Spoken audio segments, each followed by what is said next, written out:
जय हिंद। हुतात्मा चौक से नए विषय के साथ फिर आपके सामने देश हित में जनता के हित में मैं रविंद्र जैन।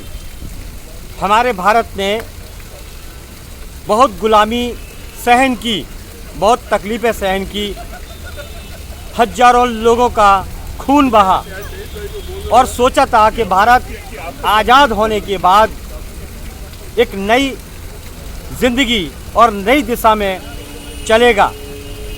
लेकिन हमारे नेताओं की नादानी और अय्याशी ने 1947 के बाद से हमारे देश को नशेड़ी बना दिया, हमारे देश को भंगेड़ी बना दिया, हमारे देश को रिश्वत का अड्डा बना दिया।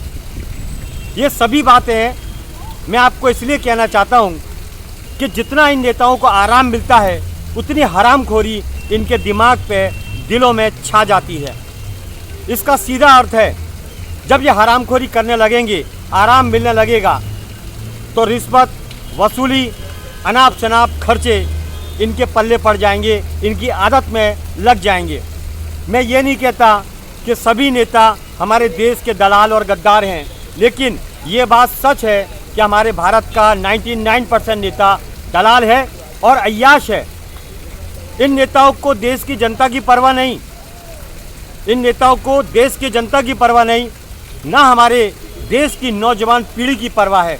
इन्हें तो सिर्फ अपने घर की परवाह है और अपने पेट गड्ढे भरने की परवाह है।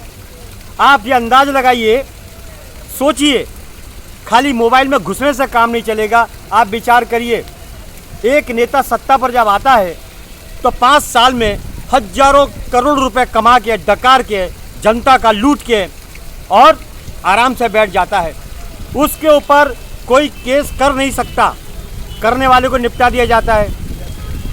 उसके खिलाफ कोई जा नहीं सकता, जाने वाले को तोड़ दिया जाता है। अब आप बताइए, ये देश आज़ाद इसलिए हुआ, हम लोगों ने खून की लड़ाई इसलिए लड़ी कि वहाँ से छूटे, इनमें अटक गए। हमने सोचा था भारत पर मुगलों का कब्जा हुआ, उनसे छुटकारा पाया, अंग्रेज़ों का कब्जा हुआ, उनसे छुटकारा पाया। सोचा था बड़ी शांति मिलेगी और देश में एक ईमानदारी की दिशा रहेगी, लेकिन यहाँ तो उससे भी ज़्यादा खतरनाक माहौल है।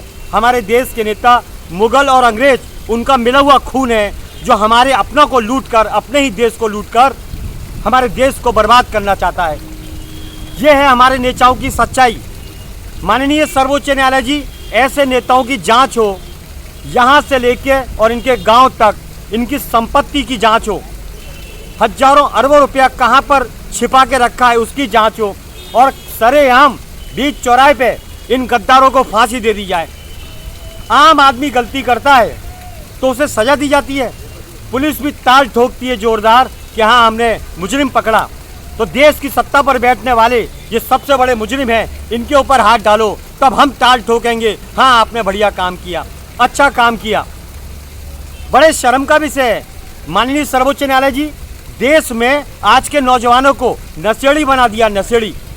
हर जगह चरस, गांजा, ड्रग्स के धंधे होते हैं और कॉलेज के लड़के लड़कियां सिगरेट के माध्यम से उस ड्रग्स का इस्तेमाल करते हैं, झूमते हैं, घर का पैसा चुराते हैं और घर को बर्बाद करते हैं। यह हकीकत है माननीय सर्वोच्च न्यायालय जी, और इसके अंदर सभी पूरा हाथ डिपार्टमेंट और हमारे देश के नेताओं का है कि हमारे भारत की नौजवान पीढ़ी को ड्रग्सी बनाने में इन गद्दारों का हाथ है। इन गद्दारों को सजाए मौत दी जाए बीच चौराहे पे खड़ा करके, अन्यथा देश को चलाने वाले अगर ईमानदार होते, अच्छे होते, तो हमारे भारत में ड्रग्स का कारोबार नहीं होता, अनाप शनाप मिलावट के कारोबार नहीं होते, वसूली के धंधे नहीं होते।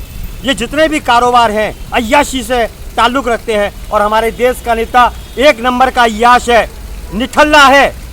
काम तो हम करते हैं, मेहनत जनता करती है, मजदूर करता है। ये क्या करते हैं, एसी या 5 स्टार में बैठकर टांग पे टांग ऊंची रखकर अय्याशी करते हैं।